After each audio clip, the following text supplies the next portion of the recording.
현재 당사에서 계약해서 진행하고 있는 부평동 현장은 부평구청역과는 약간 떨어져 있지만 부평시장역과는 직선거리로 400m 정도밖에 떨어져 있지 않은 그런 건물입니다.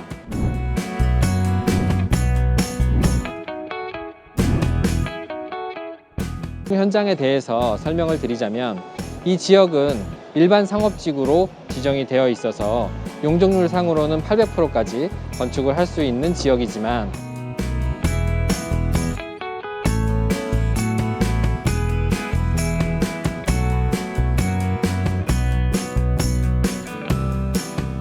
건축주께서는 신축을 할 것을 생각하시고 저희에게 연락을 주셨지만 실제로 건물이 위치하고 있는 위치는 이 일반 상업지구 지역 중에서 약간 변두리에 위치하고 있어서 상권이 그렇게 활성화되어 있는 지역은 아니었습니다. 그래서 저희는 일반 상업지구임에도 불구하고 2개 층을 증축하는 것으로 제안을 드렸고요.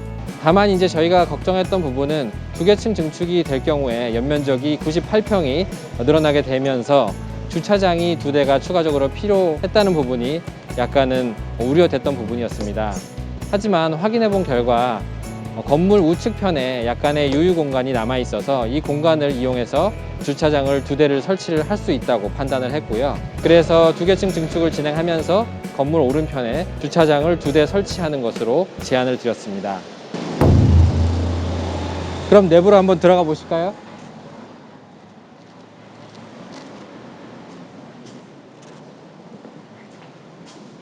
여기가 건물 1층입니다. 건물 1층에는 엘리베이터가 이렇게 설치되어 있습니다. 장애인용 엘리베이터이기 때문에 12인승 엘리베이터로 설치가 되어 있습니다. 그리고 뒤쪽 부분에는 보시면 계단실이 새로 조성된 계단실이 설치가 되어 있는 것을 보실 수 있습니다. 엘리베이터 뒤편을 보시면 남자 화장실과 여자 화장실이 위치하고 있는데요.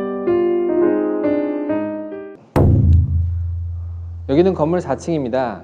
지난번 영상에서 신사동 현장에서는 엘리베이터를 또 광명동 현장에서는 계단실 재조성에 대해서 설명을 드렸지만 증축 공사에 대해서 설명을 드리는 것은 아마 오늘이 처음이지 않을까 생각이 듭니다. 그래서 이 부평동 현장에는 다른 현장에는 없던 증축 공사가 전체 공사에 포함되어 있는데요. 현장 소장님을 모시고 증축 공사에 대해서 여쭤보는 시간을 가져보겠습니다. 소장님, 혹시 이 증축 공사는 어떤 방식으로 진행되는 건가요? 네, 본부장님. 안 돼!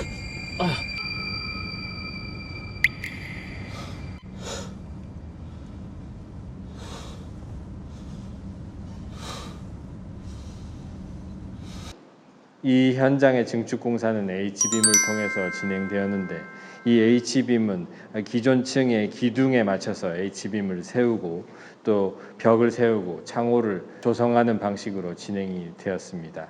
그럼 증축 공사를 진행함에 있어서 어려운 점이 혹시 있으셨나요? 네, 앞서서 증축 공사를 진행하기 위해서 H빔을 상단에다가 올려야 됐습니다. 그런데 H빔을 외부에서 이렇게 올리려면 크레인을 통해서 올려야 하는데 앞에 보시다시피 고압선이 지나가고 있었죠. 그래서 고압선 위쪽으로 크레인을 통해서 H빔을 올려야 됐습니다. 그래서 그런 부분들이 약간 어려운 점이라고 할 수 있겠고요.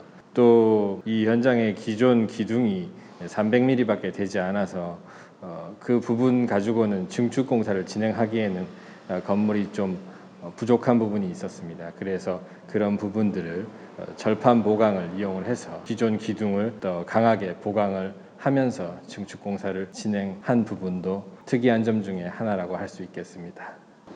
소장님, 아까 말씀하신 내용 중에 철판 보강이라고 말씀하셨는데 철판 보강은 어떤 걸 말씀하시는 건가요? 여기가 지금 3층인데요. 지금 3층이 위층이 증축이 진행되기 때문에 이 아래층이 증축이 진행되기에는 약간 부족한 그런 기둥이었습니다. 기존 기둥이 300mm 정도밖에 되지 않았기 때문이죠. 그래서 증축을 진행함에 있어서 이 아래층 부분을 보강을 해야 했고, 그래서 기존의 300mm짜리 기둥 위에 이렇게 4개의 절판을 붙여서 용접을 한 다음에 이 300mm짜리 기둥과 밖에 새로 만들어진 이 절판 보강 사이에 에폭시를 주입을 합니다.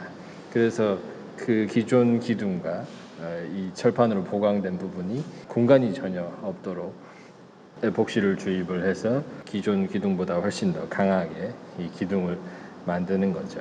소장님, 그럼 이 철판 보강을 진행할 때 약간 이렇게 캡 같은 게 씌워져 있는데 이 캡은 무슨 역할을 하는 건가요? 이 캡은 절판을 고정할 때 약간의 틈이 생기는데 그 틈을 통해서 에폭시를 주입할 때 바깥으로 새어 나오는 것을 방지하기 위해서 이렇게 캡을 씌우고 있습니다. 지금까지 건물 내부를 둘러봤습니다.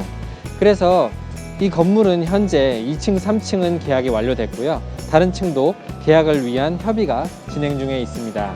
일반적으로 건축주분들께서는 용적률이 남아있으면 최대로 지을 수 있게 해주세요 라고 말씀을 하시지만 실제로는 그 용적률만큼 최대한 건축했을 때 임대가 잘 나갈 수 있는지를 반드시 고려하셔야 됩니다.